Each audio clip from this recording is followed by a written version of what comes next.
Hi, my name is Julie Stigmeyer, and I work with the writing studio at Concordia University, Irvine. Today I'm going to share a quick writing tip as part of a series so you can incorporate best practices of scholarly writing into your own work. In this video, I will discuss whether paraphrasing or quoting is better for academic writing. So what's the difference between paraphrasing and quoting? Paraphrasing restates another's idea in your own words, whereas quoting uses the exact words of the author with quotation marks, and both of these require citation. In most academic writing, particularly at the graduate level, paraphrasing is preferred because it gives the writer flexibility. You can summarize by condensing a large amount of research. You can synthesize, pulling together ideas of many researchers, as in a literature review. You can also compare and contrast data. In other words, you can incorporate research into your writing in the ways that best suit the goals of your project. In short, paraphrasing shows your credibility as a scholar. It also shows your reader that you have understood the material well enough to critically evaluate it.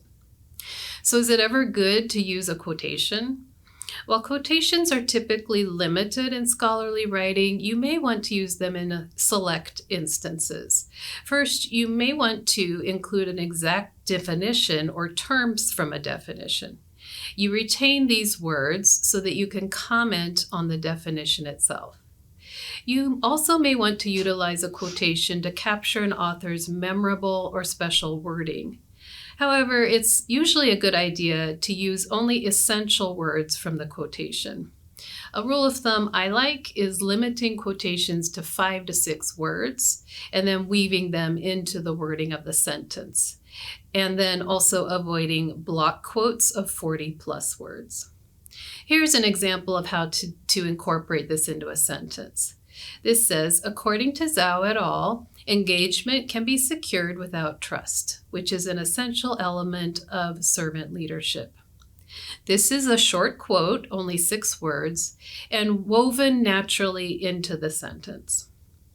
To summarize, first, it's important for academic writers to paraphrase most of the time because of its benefits, which also means it's helpful to limit use of quotations, especially block quotes, unless this is a specific guideline for your writing project. So where can you get help for paraphrasing and quoting? In Concordia's online writing lab, The OWL. Access the Writing Studio's website to make an appointment today. See helpful links in the description of this video for more information and assistance.